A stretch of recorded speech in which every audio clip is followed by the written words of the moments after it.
5 conseils pour une vie chrétienne victorieuse.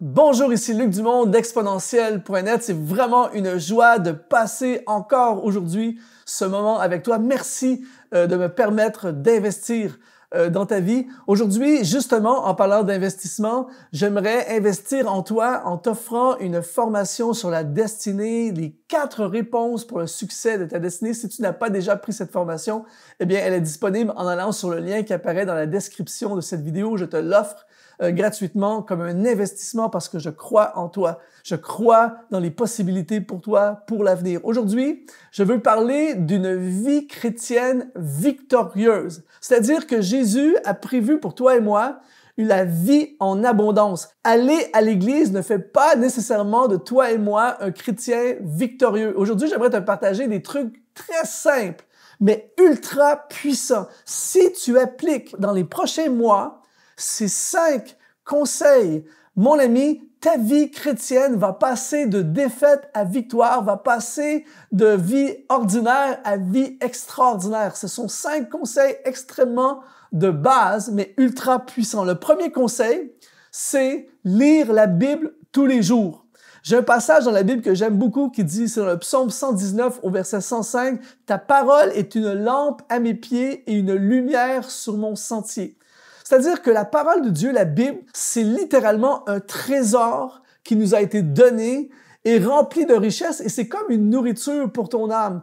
À chaque fois que je lis la Bible, je suis fortifié. À chaque fois que je lis la Bible, j'ai des révélations, j'ai des compréhensions, j'ai des réponses à mes questions et j'ai beaucoup également d'espoir. Donc, quelqu'un qui lit la Bible à tous les jours, c'est une lampe sur son sentier. C'est une lumière au milieu des ténèbres. Alors, je veux t'encourager aujourd'hui à commencer à lire la Bible. Certaines personnes parfois disent « Ah, c'est compliqué, je comprends pas ». Va sur Internet et télécharge un plan de lecture biblique et commence à lire un peu à chaque jour. Même si c'est 15 minutes à chaque jour, lis des proverbes, lis des psaumes, lis des passages du Nouveau Testament et à chaque jour, tu te nourris du conseil de Dieu. À chaque jour, tu te nourris de l'intention de Dieu, de la parole de Dieu. Mon ami, dans la prochaine année, ta vie va être métamorphosée. J'entendais une histoire qui m'a beaucoup touché récemment. Un comédien américain très, très connu qui s'appelle Kevin Hart, qui raconte que lorsqu'il a commencé sa carrière de comédien, il n'avait pas d'argent, tout ça, puis il vivait dans un appartement, il n'était pas capable de payer le loyer. Et il raconte un jour avoir été voir sa mère qui était une croyante fervente, qui aimait la parole de Dieu.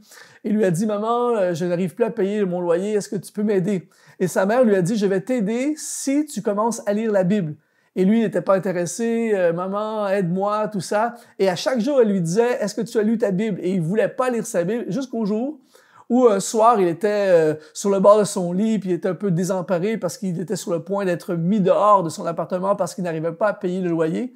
Et là, il s'est dit, j'ai rien à perdre, je vais lire la Bible. Alors, il a pris sa Bible, il a ouvert sa Bible, et lorsqu'il a ouvert sa Bible, dans sa Bible, sa mère avait placé des chèques pour chaque mois de son loyer pour le reste de l'année devant lui, et il a été profondément touché ce jour-là. Alors, je ne sais pas si lire la Bible va t'apporter des chèques, mais je peux t'assurer ceci, lire la Bible va bouleverser ta vie et te propulser dans une dimension supérieure. Donc, premier conseil, lire la Bible à tous les jours. Deuxième conseil, approchez-vous de Dieu. Dans Jacques, chapitre 4, verset 8, ça dit « Approchez-vous de Dieu et il s'approchera de vous. » Si tu t'approches de lui, il va s'approcher de toi. Maintenant, là, comment on s'approche de lui? On s'approche de lui au travers de la prière, à travers le journal. Moi, j'ai un journal de prière à tous les jours où je me connecte avec lui, communion avec Dieu, parle-lui, écoute-le quand il te parle également. Et lorsque tu te connectes avec Dieu, ta vie change. Lorsque tu entres en relation avec Dieu, ta vie décolle. Tu as son conseil, tu as sa révélation, tu es rassuré, tu es protégé. Il y a quelque chose de phénoménal lorsque nous nous approchons de Dieu. Et si tu veux que ta vie passe à un autre niveau, eh bien, conseil numéro 2, approche-toi de Dieu. Troisième conseil, c'est obéir à Dieu. Jacques, chapitre 1, verset 22 nous dit « Mettez en pratique la parole et ne vous contentez pas de l'écouter en vous trompant vous-même par de faux raisonnements. » Alors là, je vais vous te partager quelque chose de extrêmement puissant, mais énormément négligé. C'est-à-dire qu'il y a beaucoup de gens qui veulent s'approcher de Dieu, mais lorsque tu t'approches de Dieu, il te parle. Lorsque tu t'approches de Dieu, il te donne son conseil. Et souvent, il va nous dire des choses qui ne sont pas nécessairement dans la même pensée que ce qu'on aurait envie de faire. J'ai étudié, observé, vécu moi-même la vie d'hommes et de femmes qui marchent avec Dieu depuis des années et j'ai observé ceci. Ceux qui obéissent à Dieu ont une vie tellement mieux que ceux qui désobéissent à Dieu. J'ai remarqué que ceux qui obéissent à Dieu payent tout de suite, mais profitent après. J'ai remarqué que ceux qui désobéissent à Dieu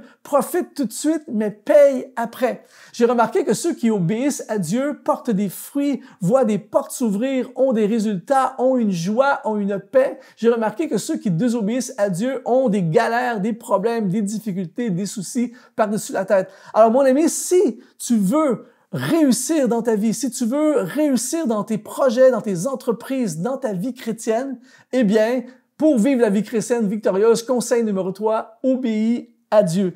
Quatrième conseil, c'est partage ta foi. Dans Marc chapitre 16 au verset 15, il est écrit, puis il leur dit, c'est Jésus qui parle, allez par tout le monde et prêchez la bonne nouvelle à toute la création. Si tu n'as jamais expérimenter la puissance de partager ta foi, je te mets au défi de le faire.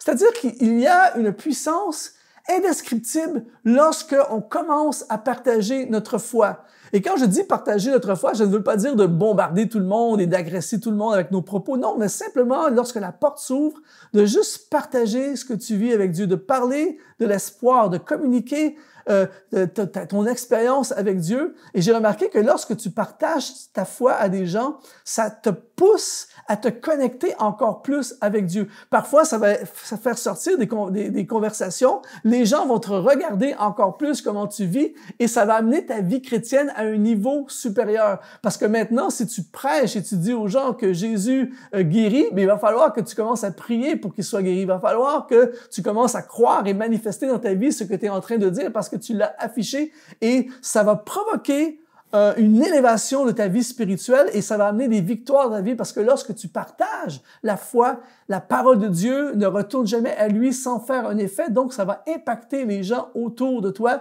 Ça va amener ta vie dans une dimension supérieure. Donc, tu veux vivre plus, tu veux aller plus loin, tu veux vivre la victoire dans ta vie, commence à partager là où tu es, autour de toi, quand les portes s'ouvrent, commence à partager la foi et ton expérience avec Dieu. Et le cinquième conseil, jeûne sur une base régulière. Et là, je n'entends pas les amen crier, mais laisse-moi te dire, mon ami, c'est quelque chose de phénoménal. Actes chapitre 13, verset 2 nous dit, « Pendant qu'ils servaient le Seigneur dans leur ministère et qu'ils jeûnaient, le Saint-Esprit dit, « Mettez-moi à part Barnabas et Saul pour l'œuvre à laquelle je les ai appelés. » Ils sont en train de servir dans leur église et tout à coup, ils sont dans le jeûne et dans le jeûne, ils vont avoir une révélation qui va créer le premier projet d'évangélisation qui va amener l'implantation de l'Église mondiale.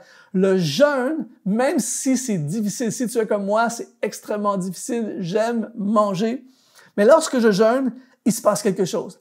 Quand je jeûne, je me connecte avec Dieu. Quand je jeûne, ça me permet de me focaliser sur Dieu. Quand je jeûne, ça active l'univers spirituel.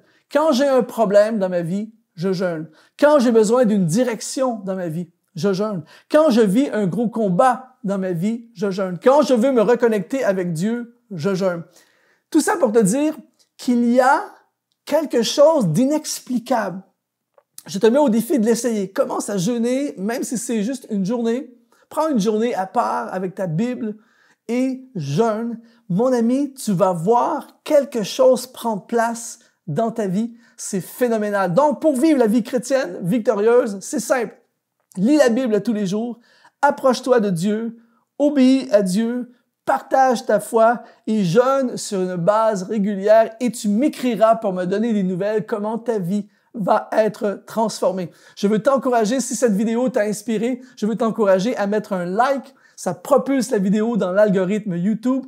Abonne-toi à notre chaîne YouTube pour recevoir d'autres notifications de cette vidéo. Ici Luc Dumont, ça a été un honneur de te servir. À la prochaine.